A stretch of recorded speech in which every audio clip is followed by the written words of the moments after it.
So my social medias have been pretty quiet since all this pandemic stuff began. And yeah, I've been pretty lucky as far as that was concerned.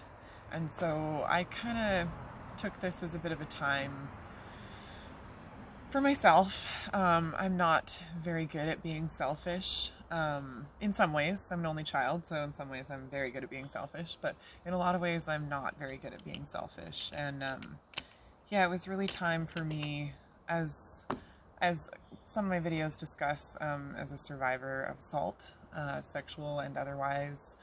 Yeah, it's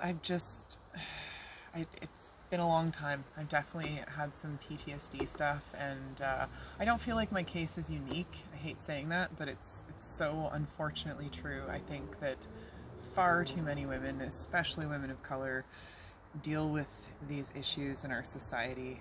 And I'm not saying that men don't have issues that they deal with as well, but yeah, it really overwhelms me sometimes when I think about the younger generation of women and about, you know, if they're gonna grow up thinking that it's normal to assess a room for weapons when you walk in and look for your nearest exit and all of those kind of things. Like, you know, maybe that is normal for some people, but I have friends who've explained to me that it's not normal to have an escape plan no matter where you go.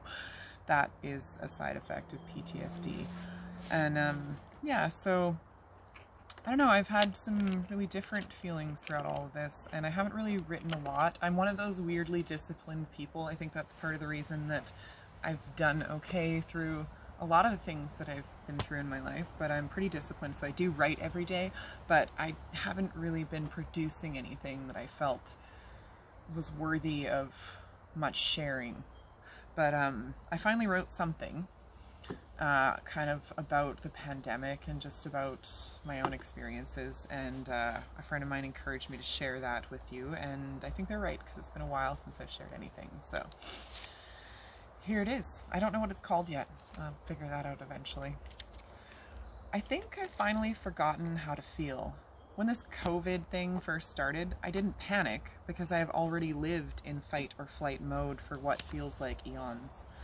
I just carried on with business as usual. Nod here, smile there, move from task to task so that no one can see that inside of me is a place where smiles go to die. That I'm not even sure that I really know how to smile anymore. That I know that the lips curve upwards, but isn't something supposed to happen with my eyes too? The windows to my soul have been boarded up and painted over with a fabricated replica of who I was, and mostly, I think she does a better job of living the life that was created for her by people who never really planned to be in it in the long run. Her world is a mess that I no longer have the skills to navigate, because I taught myself how to forget, and I think I've finally forgotten how to feel.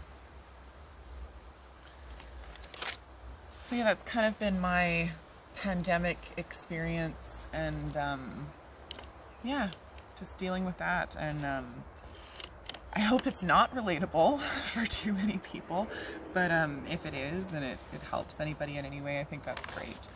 And yeah, no matter what's happening, I hope that there have been good things that have happened, and that's partially been because I have reached out to people and people have reached out to me.